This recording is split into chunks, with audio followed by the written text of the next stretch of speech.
Astronauts to the moon. 10, 9, ignition sequence start. 6, 5, 4, 3, 2. Welcome to reality.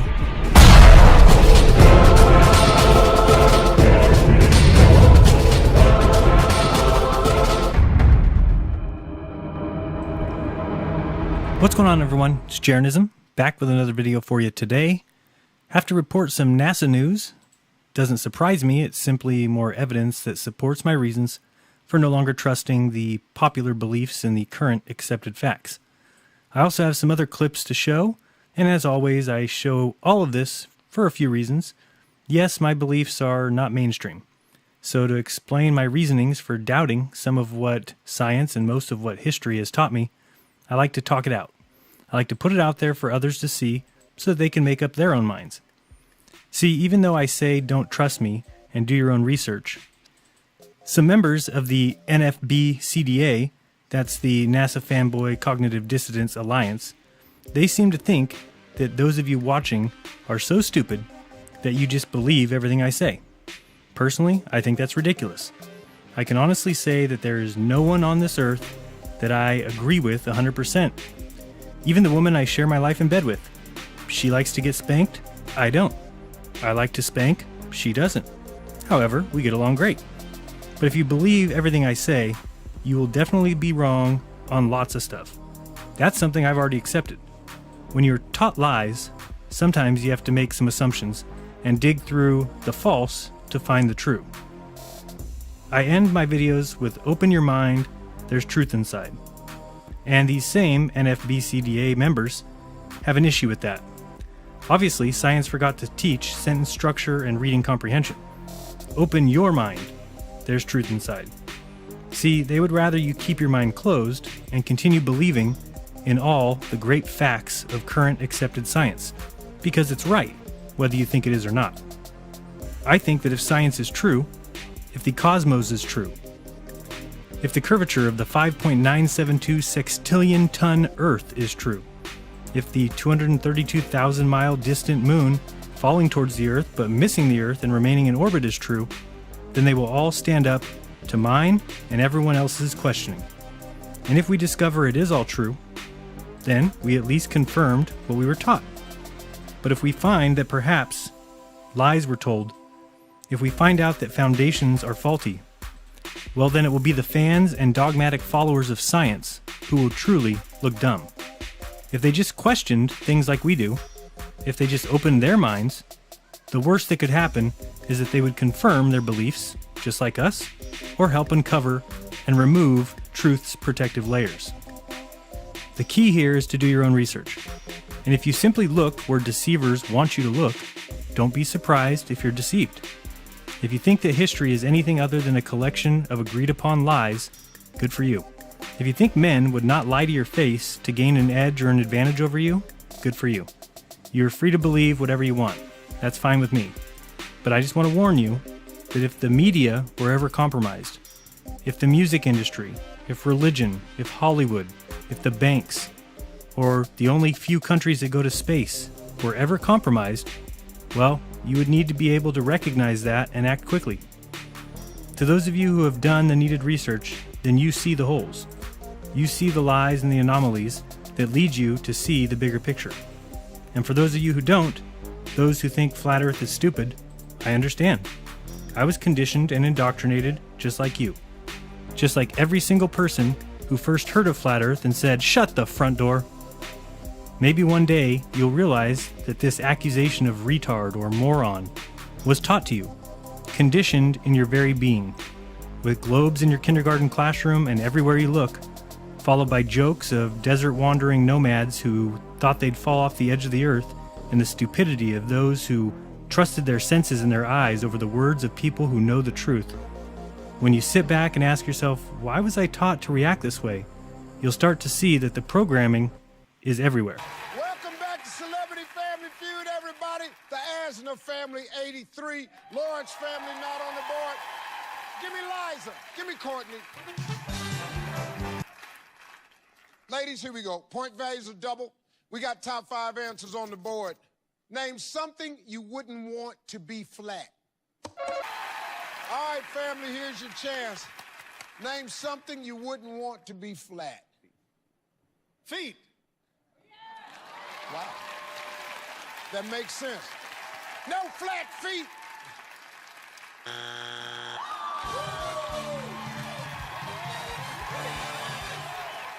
Number 5.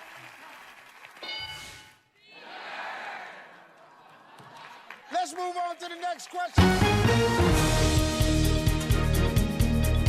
So, what is NASA up to today? Well, NASA has decided there'll be no more ISS Live. You see, they only get $60 million a day, and there's just no way for them to keep up and keep putting out ISS Live feeds. I mean, yes, they still have the ISS in orbit, and yes, the cameras will still be on the craft, but transmitting live video from space, it's just gotten too expensive. But have no fear, NASA still has other ways to lie to you.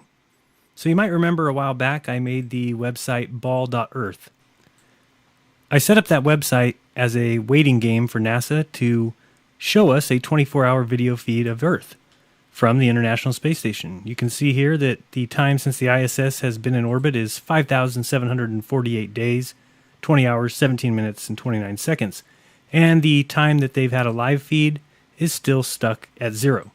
They've never had a 24/7 live feed from space of the Earth. Don't get me wrong, they do show you about 45 minutes every hour and a half, but the other time you get a blank screen. And that's why I started this petition. The petition was to ask NASA to provide a 24/7 video feed of the Earth from the International Space Station. And it said, since 1958, NASA has sent men, probes, and telescopes to the Moon, Mars, Jupiter, and beyond. While they studied Earth, asteroids, planets, and created the International Space Station, they provided thrills and wonder to both old and young alike. NASA has been able to do all of this because of the billions of dollars it received from U.S. taxpayers. They also were granted thousands of patents, which they later sold to companies who in turn sold products back to those who paid for the inventions originally. One thing they have not done that defies reason is to provide those who funded their programs a 24/7 live video feed of Earth from the ISS. Every person on Earth deserves to see where they live, which should be simple since the ISS is already in orbit. This change should be implemented today.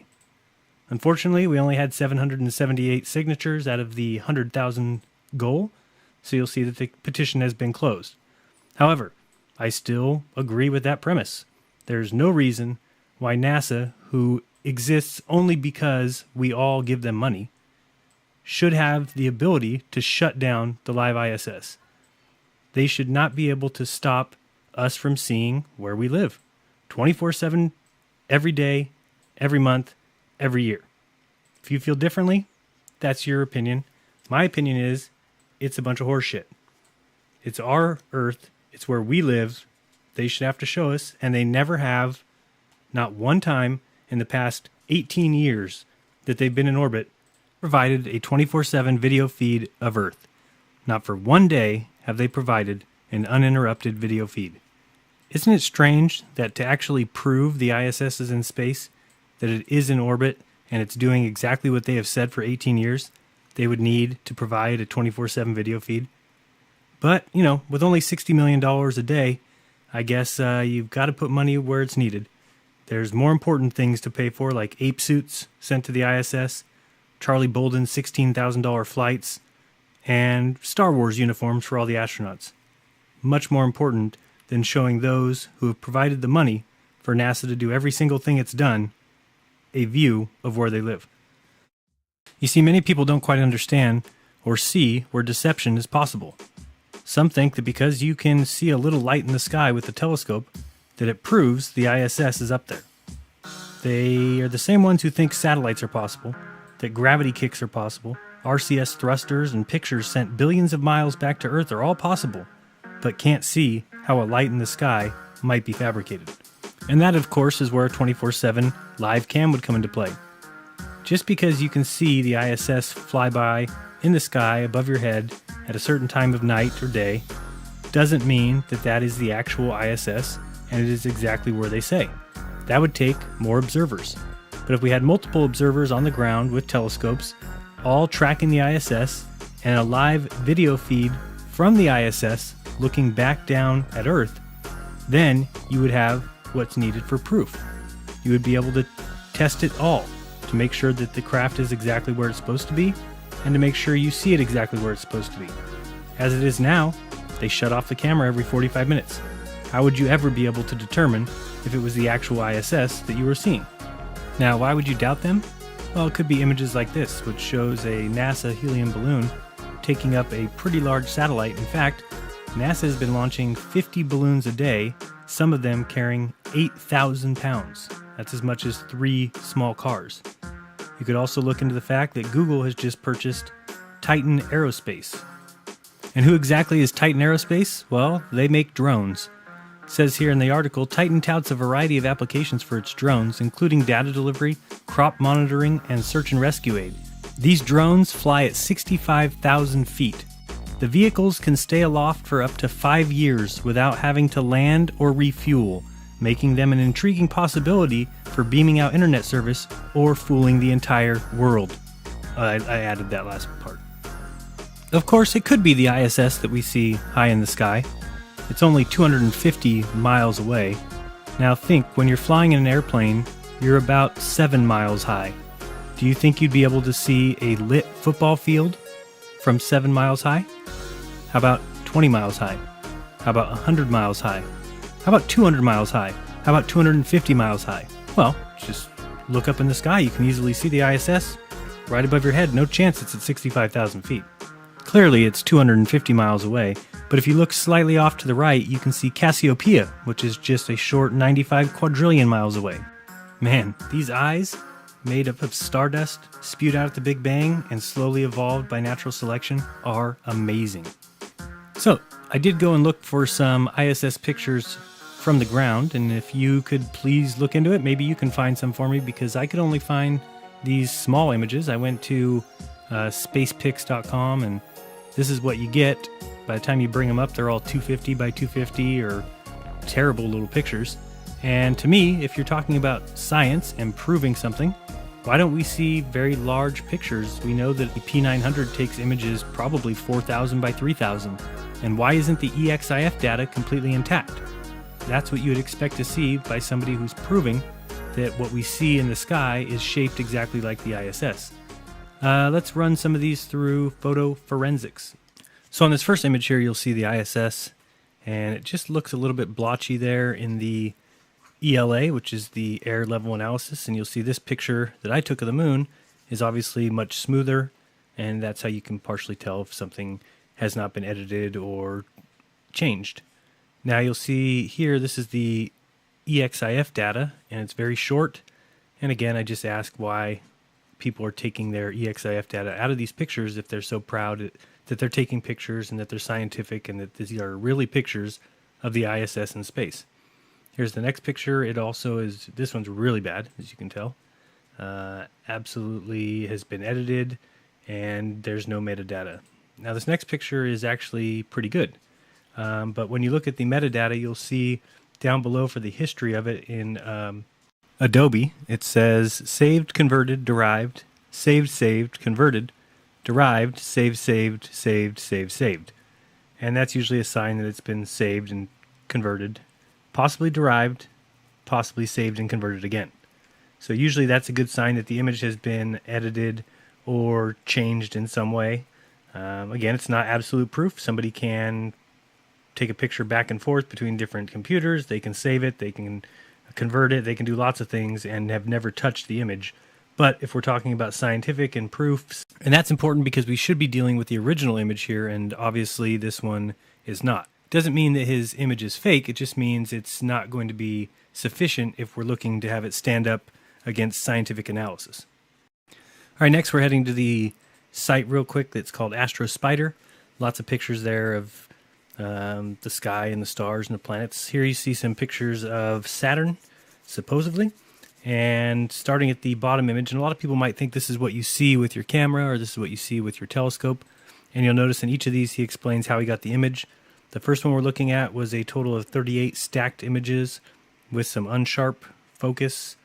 The second one up is 51 frames. So it took 51 frames for him to get that image out, which is a bit strange for a gigantic planet like Saturn. Next one up is actually taken by Hubble. He was using it, he said, for reference point, which is smart to do. It's from NASA. And one above that's 270 stacked images. The one above that, 300 stacked images. So just pointing out that those images you see of Saturn that you tell us that are taken from telescopes may be taken from telescopes, but over the course of many, many images. Next, we're just looking at more ISS images. These all look extremely suspect to me. Again, even if these are what we think they are, it doesn't mean that the ISS is as high as they say.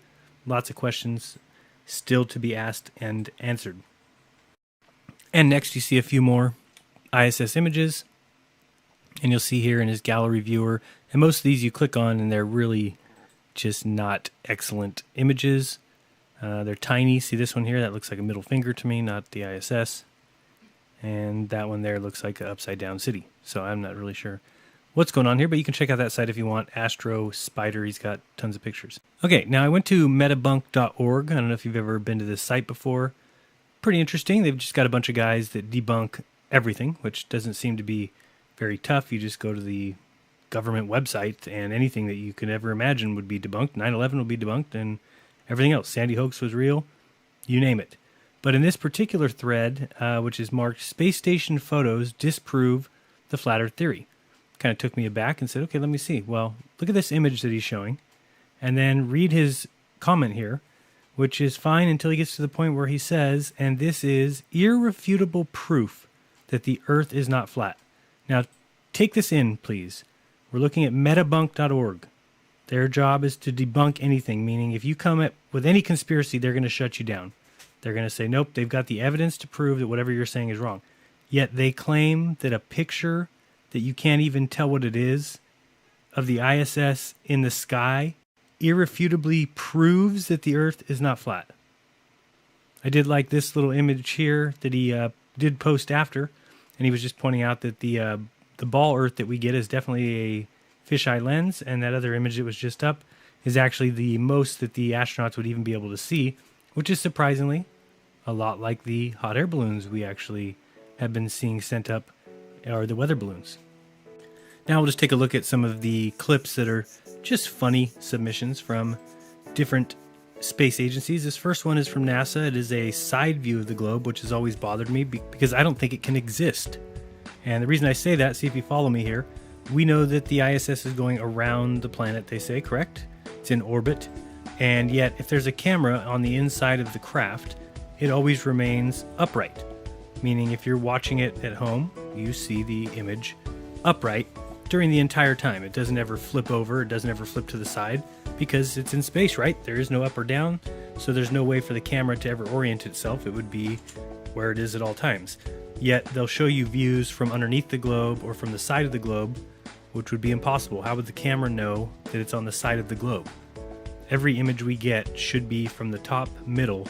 I could be wrong, but that's how I understand space to operate.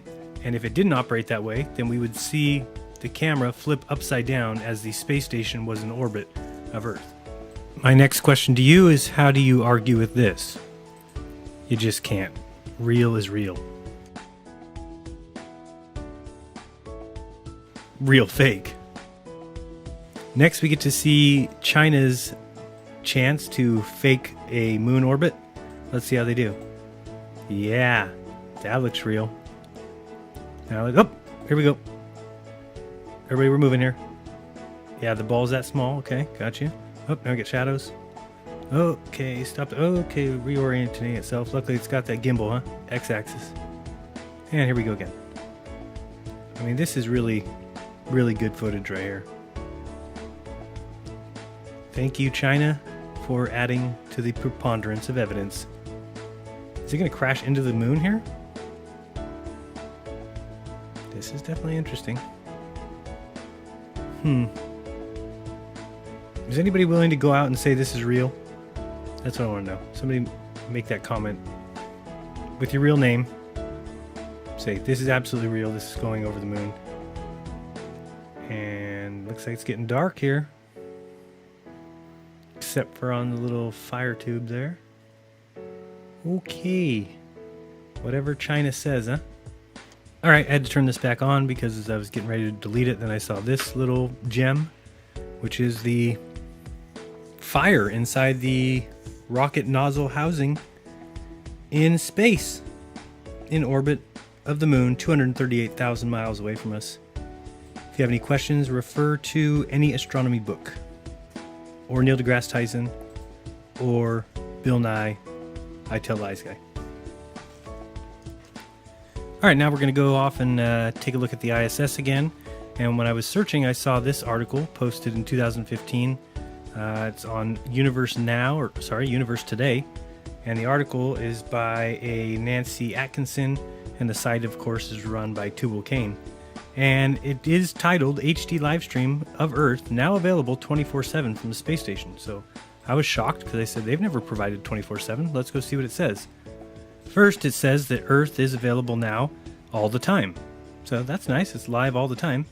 Then it says in the next sentence that it will appear black when the ISS is in orbital night, which is every 90 minutes for 40 minutes. And then the article goes on to say that there is other downtimes here and there, off and on. And I guess somehow they still see that to be 24/7 when it really is about 13 or 14/7. And I would venture a bet that it is off half the time or more. But I have to check that. But for somebody claiming to be 24/7, the fact that we have to question whether or not it's on half the time is pretty sad. And in case you didn't know, I'm starting my own store, so come on by. It's called the Fake Space. We're open 24/7, so anytime you want to come on in, we're here. 24/7, except for every 90 minutes, we do close for 40 minutes. So anytime, 24/7, we're always there for you. Except for every 90 minutes, we close for 40 minutes. So I'm sure nobody will come in and complain about that sign on my window at all. I'm being very honest when I say 24/7. Do keep your eyes open, however, for the occasional blue screen special. Yes, that's in one breath we say that satellites exist, while in the very next we say that we lose contact with the $150 billion orbiting space station because it's on the other side of the globe. Also, we have a special that you can give us a call. And when you do, we'll just answer the phone, and then we pretend like it's a 10-second delay. So you'll say, "Hello, is this Fake Space?" And I'll say,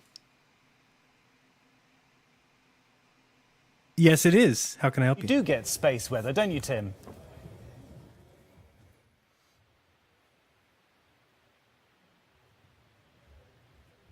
Well, that's a very good question. Yeah, we do get space weather.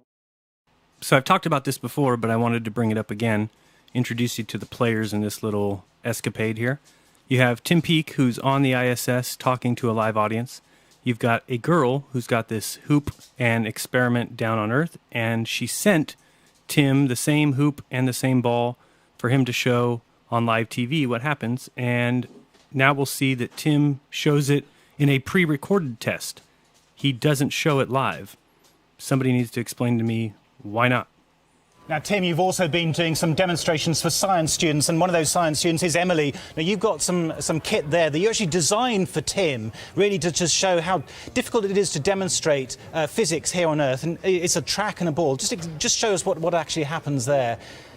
And gravity's really just pulling that ball back down. Now, Tim has actually done the same experiment. You weren't able to do it live, but you weren't able to do it live, but you weren't able to do it live, but you weren't able to do it live, you weren't able to do it live. But we don't seem to have the video, unfortunately. But the ball the ball does continue all the way around. Just explain, Tim, what's happening. Tim, I'd rather you explain why you can't show it live. Why must this be pre-recorded? Yes, again, it's one of the phenomena of microgravity. It's a wonderful environment to demonstrate some of those basic scientific principles. And just not live. Well, I guess we'll never know why that would have been so impossible to show in a live experiment. It would have been really cool to see you do it live, not pre-recorded with the blue checker screen behind you. This part here is just an example of the kind of nonsense we get from ISS Live anyway. As you'll see, I'm just watching an old video clip, and I saw that it appears that this thing just brightens up out of nowhere after the sunset has already taken place. And so I rewind it until I get to the screen that says the high definition Earth viewing experiment. It's either switching cameras, experiencing a temporary loss of display. And then let's see what comes right out of that screen. It's going to go to the blackness of space. And watch this. This is playing live. And that's how it appeared. Is that how the sunrise or the ISS itself should appear when the sun hits it? I think not.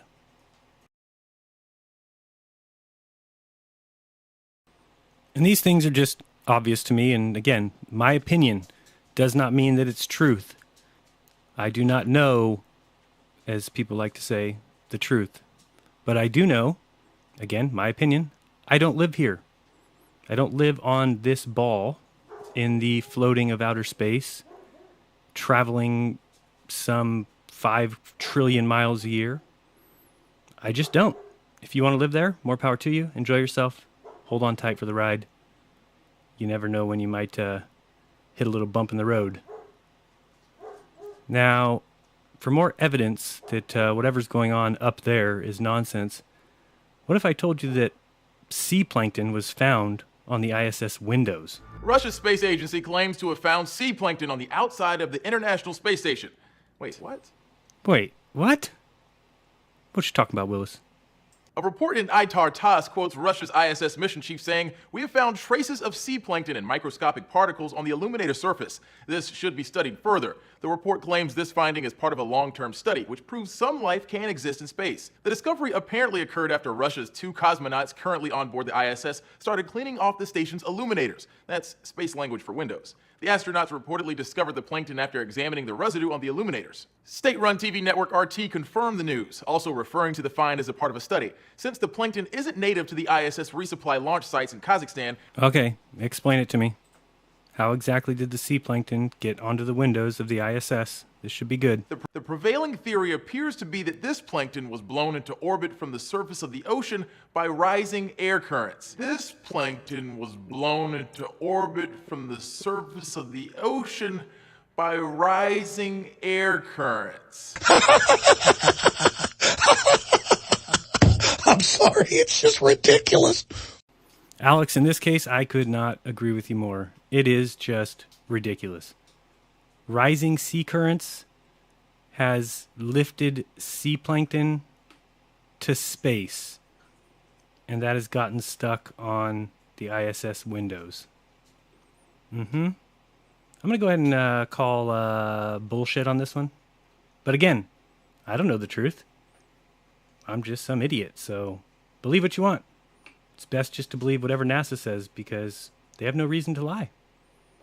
They're science. They're scientific. They're perfect. It's only your money they're using.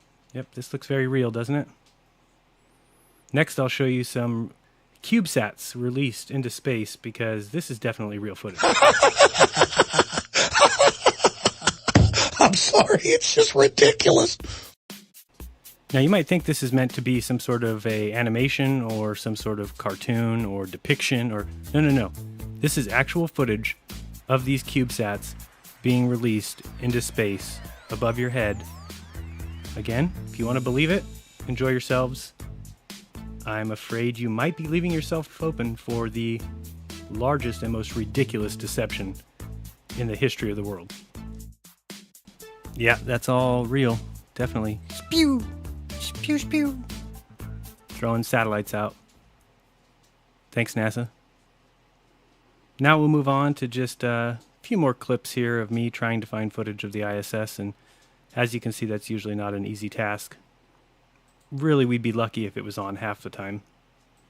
But it's not. Another thing I wanted to do recently is, if you haven't heard, there's a fire in Big Sur, California that has been burning for about a week and a half. Pretty big fire. Figure it should be seen from space, and so I brought up the recent images taken from the ISS so I could see their flights over California to make sure that they see the same fire I do, because in my city, which is close to Big Sur, we are completely covered in smoke. Can't see a thing above us, and yet this is what I see when I go there, which is just more evidence that, again, I'll just put in my back pocket and show to you guys that it appears that the ISS has taken no images from above California in the last week and a half, which certainly seems weird. I wonder why not. Oh, and the other thing to note about that is there's actually another fire in California, a bigger fire than the Big Sur fire down in LA, and it looks like we don't got any images of that either. And as you know, when the ISS is on the night side of the Earth, usually we get the black screen because they can't keep connectivity. But if you just search ISS pictures at night, you will see some beautiful pictures of the lights and the lightning below. But of course, none of that is live. And as we all know, it's impossible to fake things nowadays. Impossible with CGI and computer graphics to make anything look real. It always looks cartoony and completely fake. That's a joke, by the way. Look at this image. If you think that this is real, more power to you. If you think this craft was docked to the ISS in space and something took its picture, and that this is science, is this how science makes things? Is this how scientists would put together the ISS? Yep, just throw a bunch of wires together. Voila. So maybe these images are enough for you. Maybe that's all you need to see to feel that you definitely live there, and they've proven to you that they are up in orbit around the Earth, flying 17,500 miles per hour. Maybe you think you live there. Maybe you feel like you live on a ball. My opinion is simply I don't. And all the evidence that I find seems to support my notion. Now, many people will say, but forget about NASA. What about private space companies? Yes, private space companies like SpaceX, right? Who has received close to $4 billion in government money. And let's listen to see if SpaceX has ever had to do anything that might jeopardize this claim that they are private, separate from NASA, and separate from the U.S. government. And we are ready to compete. We are ready to compete for that. In order to be certified as an ELV provider, SpaceX has had to meet a number of requirements that were never demanded of the incumbent provider. We were required to successfully launch 3 flights of our upgraded Falcon 9 vehicle, which we achieved in January. Under our ELV certification agreement, we're undertaking vigorous engineering reviews with the Air Force. To date, we've delivered more than 30,000 data items to the Air Force and provided total access to our internal systems to more than 300 government officials for certification. And we hope to complete that certification this year. Yeah, real private. Rewind that part if you missed it. They are undertaking vigorous interviewing reviews with the Air Force. To date, we've delivered more than 30,000 data items to the Air Force and provided total access to our internal systems to more than 300 government officials for certification.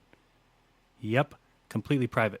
Okay, it's Destin. You know, it's Destin. Destin. You got it. Okay, I got it. All right, here's the deal. We are with Have you Don thought of Pettit. changing your name to something that's easier to pronounce? Just think of the module. There's a Destiny module right over there. Okay, hey, it's me, Destin. Welcome back to Smarter Every Day. Now, a lot of the pictures you see from the International Space Station come from the cupola on the inside here, right? So the cupola is on node 3, is that correct? Node 3. Node 3. All right, so this is astronaut Don Pettit. You may know this guy. You've done all the city tracking. Yeah, I've done a lot of cities at night, and then the nighttime aurora and time-lapse sequences of Earth. Many of those that you see have been done in this module when I was at the helm of the camera. He's the junk. Let me just say it that way. You're the junk when it comes to space photography, right? Can you say that? Say I'm the junk? No, I can't say that because All right, I get too embarrassed. I'm going to meet you on the other side, okay? So, seriously, he's the junk. With a shutter, and it protects the windows from micrometeorites. Okay. The shutters are closed, the windows are protected. And also thermally insulates the windows from the radiation environment of space. So can you shut these things from the outside? No, you can open and close them from the inside. Oh, okay, wait. On the inside, you're throwing a lever or something. Yeah, you're turning a knob. And it's Opens. Yeah. on the outside. On the outside. How do you do that and maintain a pressure seal between them? O-ring type seals No, you don't. with a rotating check. All our hatch seals are O-ring type seals. Yeah, but how... my It's brain's... lost up here. Let's go inside. We can see it. Even Destin knows something's up here. He's telling him it can't possibly be. No, you don't. And my brain's hurt. That's what NASA will do to you. Yeah, but how... my It's brain's... lost up here. How do you do that and maintain a pressure seal between them? O-ring type seals No, you don't. with a rotating check. All our hatch seals are O-ring type seals. Yeah, but how... my It's brain's... lost up here. Let's go inside. We can see it. Okay. Watch your head. All right. Oh, oops, funk. So you have a whole series of O-rings in here. and a shaft that you rotate. So, I mean, like on the space station, how many of these would you have? 7, because we have 7 windows. What happens if you get a leak on that? Then you have a leak. Okay, let's get scientific. My brain's up here. How do you do that and maintain a pressure seal between them? O-ring type seals No, you don't. with a rotating shaft. All our hatch seals are O-ring type seals. Yeah, but how? My It's brain's locked up here. Let's go inside. We can see it. okay. Watch your head. All right. Oh, oops, thunk. So you have a whole series of O-rings in here, and a shaft that you rotate. So, I mean, like on the space station, how many of these would you have? 7, because we have 7 windows. What happens if you get a leak on that? Then you have a leak. You just have a leak, And what you would do you is lose air. What happens if you get a leak on that? Then you have a leak. You just have a leak, And what you would do you is lose air. What happens if you get a leak on that? Then you have a leak. You just have a leak, And what you would do you is lose air. Yeah, you would probably seal the whole cupola off, and then.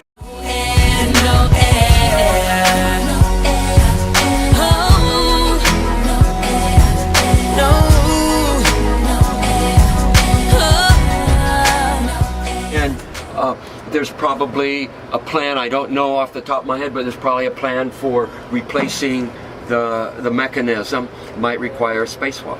So my question is, how can you operate a lid on the outside of the space station by manipulating something mechanical on the inside of the space station without losing air pressure?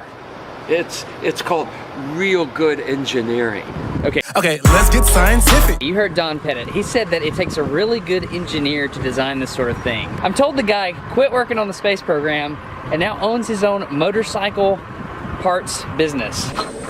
Are you Charlie? Yeah. Hey, I'm Destin. Hey, this guy is Charlie Van Valkenburg. He went to Auburn University as an industrial engineer, and he's got like well over a dozen patents. 20 years ago, he was the lead engineer over the cupola shutter design, but after the project finished, he stopped and went and built his own business. Now, he's so humble about his skills, though, that even the people that work with him had no idea what he did for the space station. When Charlie's team was working on this, they called it Space Station Freedom, which is a really cool name, by the way. This program morphed into the International Space Station program, and Charlie's drawing package was handed over to the Italian Space Agency so the Italians could fabricate it. Charlie, however, kept an entire drawing package because every good engineer knows you might have to go back and look at what you did. We talked about the handles, we looked at the bevel gears, we talked about the cartridge assembly. Okay, we found what might be the most critical part of the entire drawing package. This is the inner shaft, and you can see right here there are 2 grooves, and those grooves are held to within 0.02 of an inch. The reason that's important is because the interface between the inside of that groove and the outer wall that compresses the O-ring, you have to control that because you're taking a circular O-ring and you're going to squish it to an oval. Is that right, Charlie? That's correct. There's another detail to those O-ring grooves, right? Right, these are the dynamic grooves. Those 2 are the ones that actually are turning. Did you hear what he just said? He said they're dynamic O-rings. That means there's a shaft running through it, actually rubbing on the O-ring. So you've got the air that you're breathing as an astronaut, right? And it's being held back from the vacuum of space by 2 little bitty O-rings. That's incredible. So this design that you made 20 years ago is still being operated today flawlessly. How does that make you feel? I hope it's flawless. Opportunity. You're sure that Italy built from our design, right? I never really knew. You don't know? I didn't follow up on it, no. Well, the Italian astronaut said that was how it was built.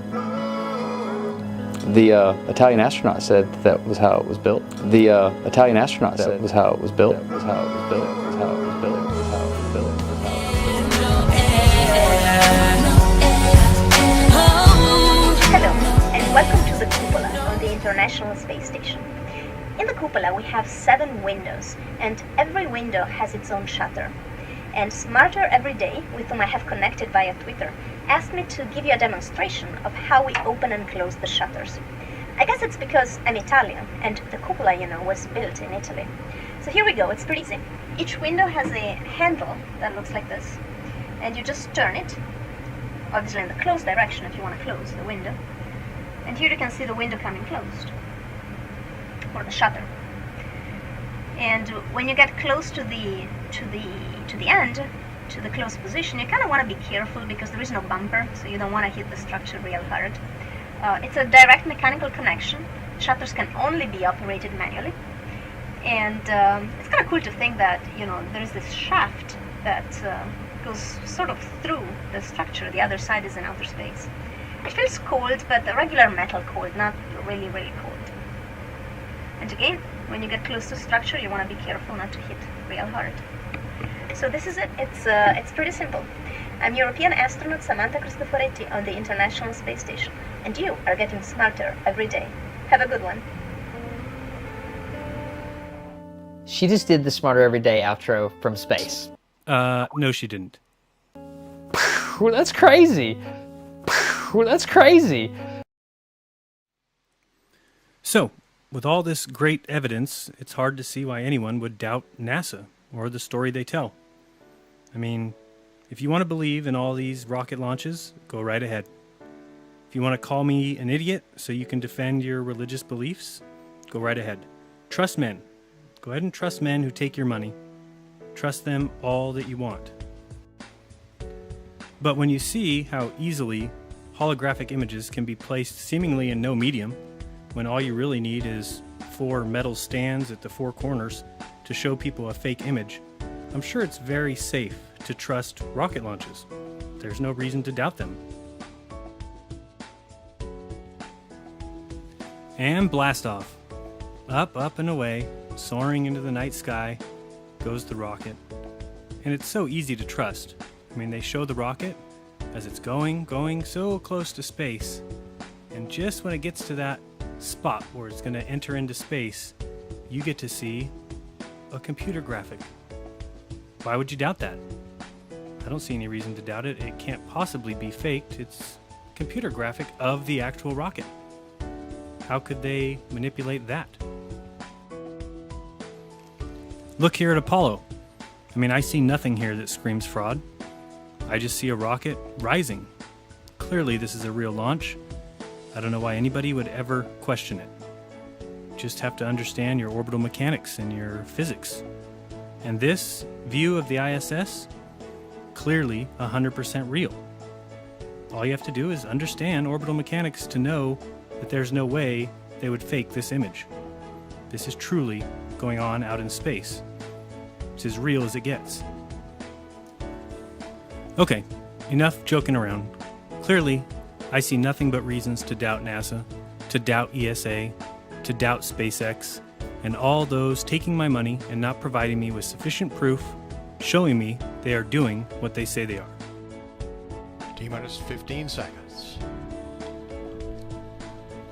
T-minus 10, 9, 8, 7, 6, 5, 4, 3, 2, 1. Ignition and liftoff of the Atlas V rocket with Cygnus. Supplies for the crew, experiments for the science. Once you realize that the government and NASA could be using technology far ahead of what I might even know exists, then you should understand how important the few things that can actually prove this would be. And one of those things, of course, would be a 24/7 live view of Earth from space. But nope, NASA has decided to shut her down. Even though they never really supplied it 24/7 view anyway, they're giving it up. So go ahead, keep letting them lie. Do they have a craft in orbit? Yes. Do they have cameras on that craft? Yes. Can they turn them on 24/7? Nope. Yet I'm the idiot for not trusting them.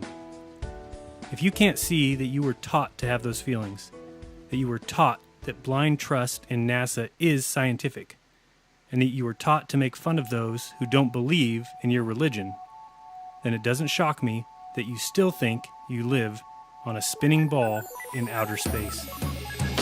Be kind, don't lie to each other, and open up your mind, because there's truth inside. This has been Jeranism. Till next time. Peace.